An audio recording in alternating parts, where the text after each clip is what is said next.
Assalamu alaikum wa rahmatullahi wa barakatuh. السلام وعليكم السلام ورحمة الله وبركاته. Bismillahir Rahmanir Rahim. Alhamdulillahi Rabbil Alameen. Wassalatu wassalamu ala ashrafil anbiya'i wal mursaleen. Nabiyyina Muhammad wa ala alihi wa sahbihi wa man tabi'ahum bi ihsanin ila yawmiddin. Amma ba'd. Rabbi shrah li sadri wa yassir li amri. Wahlul 'uqdatam min lisani yafqahu qawli. Rabbi zidni ilma. My dear sisters and dear children, today inshallah we'll be discussing about one of the most important essential aspect of our deen. Can someone tell me what is that? wudu. The essential aspect. So today we are discussing about the most essential aspect of our deen, and that is the salah. It is the 5 daily prayers. Allah subhanahu wa ta'ala has made salah fard. It is the obligatory on every adult Muslim, man or woman. And this obligation is so important that it was not revealed on the earth like other commands. Rather, it was gifted to the Prophet Muhammad sallallahu alaihi wasallam during the journey of Isra and Mi'raj in the heaven. That alone tells us how elevated and sacred this act of worship is. Do you know what is the status of Salah in Islam? Salah is the second pillar of Islam, which comes after the Shahada. It is mentioned in the Quran over 100 times. Often it is linked directly with success. Allah subhanahu wa ta'ala says in Surah Al-Mu'minun, قَدْ أَفْلَحَ الْمُؤْمِنُونَ الَّذِينَ هُمْ فِي صَلَاتِهِمْ خَاشِعُونَ. Indeed, successful are the believers, those who are humble in their prayers. This is Surah Al-Mu'minun, ayat 1 and 2. Salah is the distinguishing line between a believer and a non-believer. Prophet Muhammad sallallahu alaihi wasallam said, that distinguishes between us and them, that means the disbeliever, is only one thing, and it is the prayer, the salah. Whoever neglects the prayer, it has disbelieved. It doesn't mean someone instantly become a disbeliever if they miss a prayer, but it shows the seriousness of avoiding the salah. Do you know salah is the key to Jannah? It's just imagine you need a key for a house, a building, everything. And what is salah you have with you? Salah is the key to enter the paradise. Prophet Muhammad sallallahu alaihi wasallam said, the first matter that the slave will be brought to account for an day of judgment is his salah, nothing else. Only one thing, and that is his prayer. If it is sound, then the rest of his deeds will be sound. If we protect our salah, we are paving the way to Allah's mercy. But if we neglect salah, everything else will suffer. Literally everything. Even our good deeds may be in danger. Salah is our daily meeting with Allah subhanahu wa ta'ala. Each of the 5 prayers is like an appointment with Allah. It's a direct communication with the Lord of the worlds. We don't need a scholar or imam to represent us. We directly stand in front of Allah. We stand in front of our Creator. Can you imagine us standing in front of our Creator and talking to Him directly? And how is it possible? It's possible through the Salah. Prophet Muhammad sallallahu alaihi wasallam said, when one of you stands in prayer, he is conversing with his Lord. It is that simple to talk to Allah. Would any of us delay or ignore a meeting with a king or a president? But think of Allah. Who is He? He is the King of all the kings. Invite us 5 times a day to connect with Him. And we often treat it like a burden, isn't it? What does Salah do for us? Salah purifies us. Do you know? Just like taking a bath 5 times a day cleanses your body, Same like that, Salah cleanses all our sins. Prophet Muhammad sallallahu alaihi wasallam said, if there was a river at the door of one of you and he bathed in it 5 times a day, would there be any dirt left? Will there be any dirt left? No. Why? Because he is cleansing himself. How many times? 5 times. This is the very basic example of the 5 daily prayers. Then think of it. How many of your sins will be cleansed till now? Just because of the 5 daily prayers. 5 daily prayers, it calms the heart. Allah says in Surah Al-Ra'd, الذين آمنوا وتطمئن قلوبهم بذكر الله ألا بذكر الله تطمئن القلوب. Indeed, in the remembrance of Allah do hearts find rest. It strengthens disciplines and routine in our life. Salah brings a routine in our life. Do you know this? It brings taqwa. And what is taqwa? Taqwa means God consciousness. Salah keeps us away from all the sins.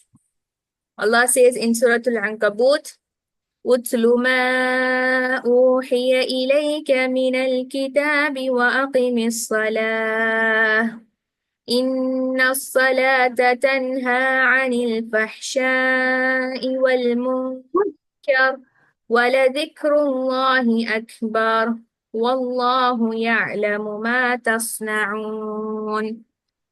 Indeed, Salah prevents immorality and wrongdoing. This is in Surah Al-Ankabut, verse number 45. The dangers of neglecting Salah.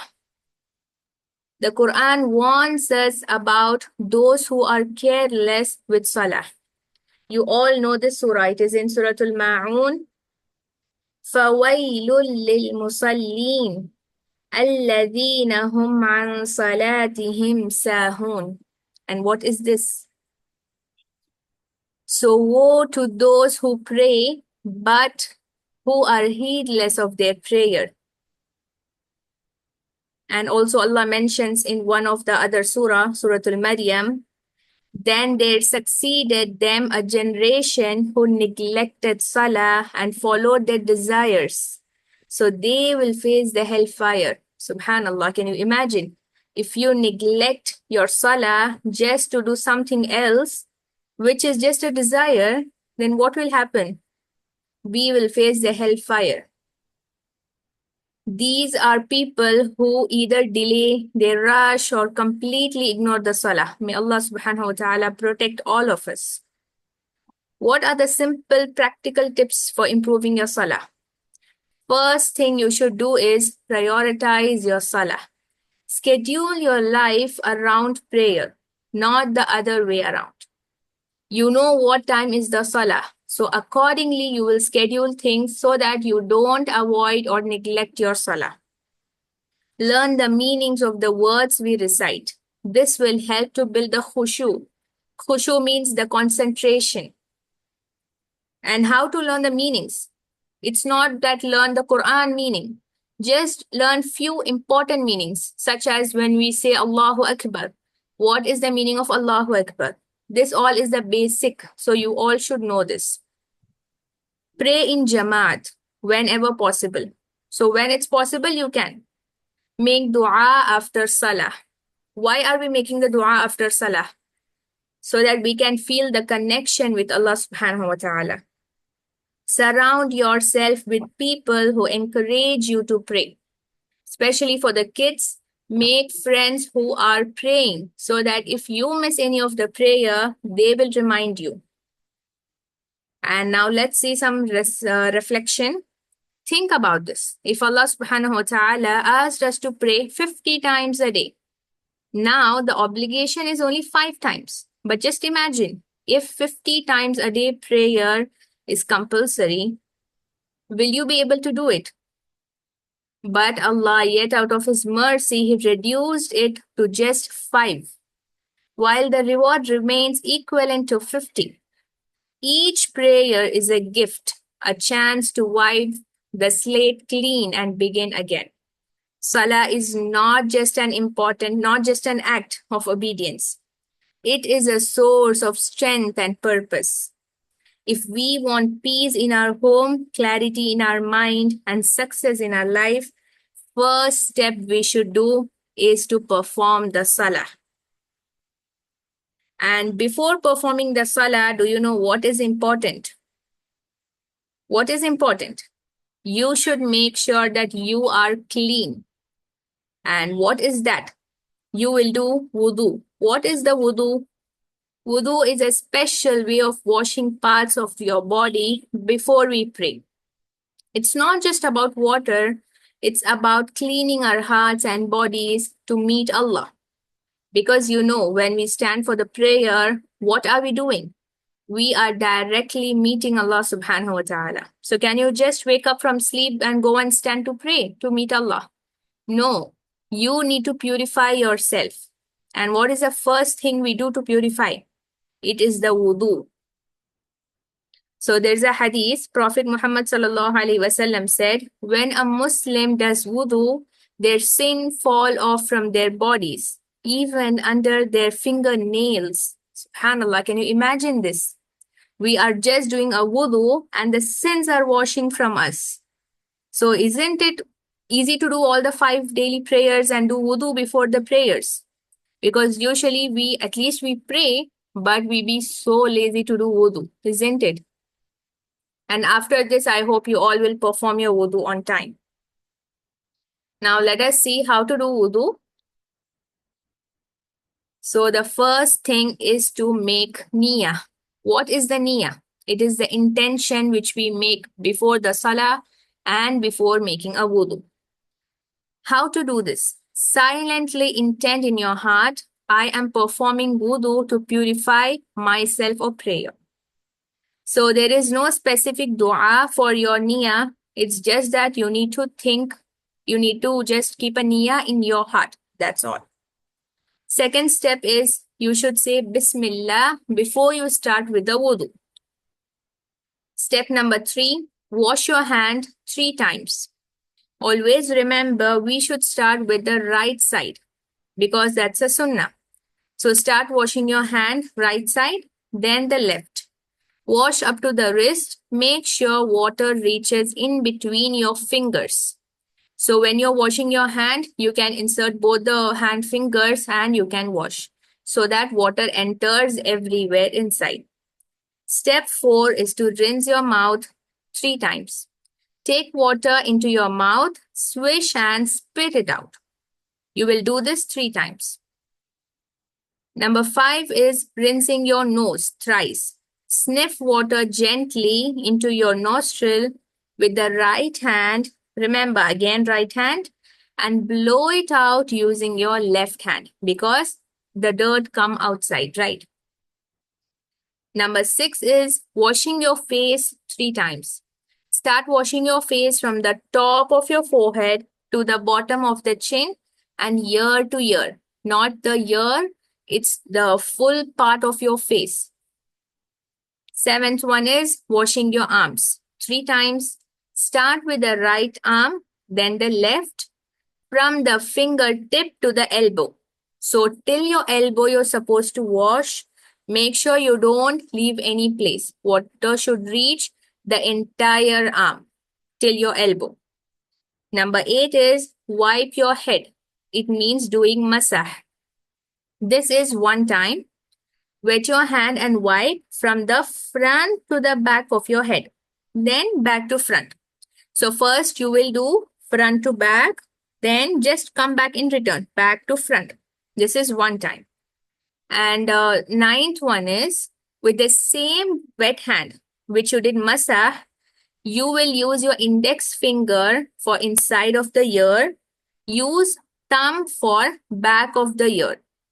So this is also done 1 time. Number 10 is washing your feet. This is 3 times. Start with the right foot.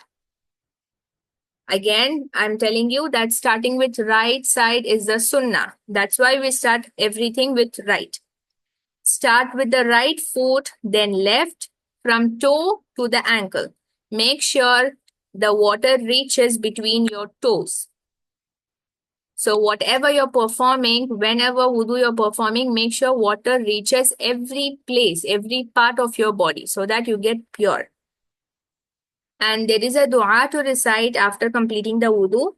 It is not a fard that you have to, but it's a sunnah you can. The dua is Ashhadu an la ilaha illallah wahdahu la sharika lah wa ashhadu anna Muhammadan abduhu wa rasuluh. Allahumma ja'alni minat tawwabina wa ja'alni minal mutatahhirin. So now you are pure. Your wudu is done. What is the next step for the salah? The first thing when you go for the salah is wudu. Once you're done with the wudu, it means you are clean now. Second thing is wear clean clothes. Because just by doing wudu, it's not that you are clean. You should also wear a clean cloth. After that, make sure you face the Qibla. What is the Qibla? Means facing towards the Kaaba. Now we are starting with the prayer. What is the first thing we do when we start with the prayer? First thing is you have to keep a niyyah. Just like we did for the wudu, means intention. Say silently in your heart what prayer you're about to perform. For example, I intend to pray 2 rak'at of Fajr for the sake of Allah subhanahu wa ta'ala.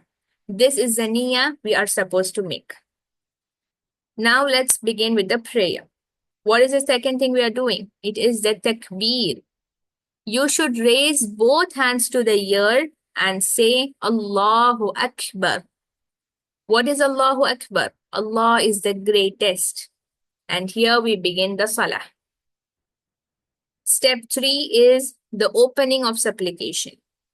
It is not a fard, but this is a sunnah. And there are many du'as. The basic one is Subhanaka Allahumma wa bihamdika wa tabaraka ismuka wa ta'ala jadduka wa la ilaha ghayruk. There are many more du'as, but this is a short one. So I am telling you all this du'a. And next step is to read the Suratul Fatiha. After the opening supplication, opening dua, you will start with the Suratul Fatiha. And Suratul Fatiha is compulsory. What is Suratul Fatiha? Bismillahir Rahmanir Rahim. Alhamdulillahi Rabbil Alameen. Ar-Rahmanir Rahim. Maliki Yawmiddin. Iyaka na'budu wa iyaka nasta'een. اهدنا الصراط المستقيم صراط الذين أنعمت عليهم غير المغضوب عليهم ولا الضالين. This is Surah Al-Fatiha. And do you know when we are reading Surah Al-Fatiha, we are directly talking to Allah subhanahu wa ta'ala. Isn't that beautiful? After this, we'll recite another surah along with Surah Al-Fatiha. So you can recite any surah. Reciting the surah is optional. Means reciting any choice of the surah is optional. But reading surah, that is compulsory. You can also read any ayat in between. No issues. After that, sixth step is the ruku. What is the ruku? You can see in the image. Bend to the waist with knees. Means your hand should be on the knee. And you will recite this dua 3 times. Subhana Rabbiyal Azim. It means glory is to my Lord, the most great. You will recite this 3 times when you are on your ruku. Step 7 is to stand up from the ruku and say, Sami Allahu liman hamida, Rabbana walakal hamd. We are praising Allah subhanahu wa ta'ala in this dua. What is it? Sami Allahu liman hamida. Allah hears the one who praises him. Rabbana walakal hamd. Rabbana, our Lord, you is all praise. So this is after the ruku. Eighth step is the sujood. So when you are on your sujood, make sure your forehead, nose, palms, knees, and the toe touches the ground. So all of this part should touch the ground, but not your elbow. When some of you are praying, your elbow will also touch the ground, but it should not touch the ground. I repeat again, forehead, nose, palms, knees, and your toes should only touch the ground when you are on your sujood. And you should recite this dua. Subhana Rabbiyal A'la. Don't be confused. When you were on the ruku, you recited Subhana Rabbiyal Azim. But in the sujood, you will recite Subhana Rabbiyal A'la. You will recite this 3 times. Step number 9 is sit between the sujood. So there are 2 sujood. So in between the sujood, when you sit after your first sujood, you will sit. You will read this dua. Rabbi ghafirli warhamni wahdini wa'afini warzuqni. If you feel this for the kids, if you feel this dua is big, you can recite Rabbi ghafirli 3 times. Because this dua means, Ya Allah, forgive me, have mercy on me, guide me, give me health, and provide it for me. So if kids are facing difficulties to memorize, you can recite Rabbi ghafirli. I'll recite the dua again. Rabbi ghafirli warhamni wahdini wa'afini warzuqni. This dua you will recite when you are sitting in between 2 sujood. And again you have the second sujood, you will recite the same dua. And now you are going to stand for the second rakat. So you will follow the step as we have learned. The step 4 to 10 you will follow. And then we do the second rakat full. Next is the tashahud. After completing the second rakat, we are going to perform the tashahud. You can see the screen, how you have to sit for the tashahud. And you will recite this dua. Make sure the tashahud, it comes after the second sujood of second rakat. It does not come in the first rakat.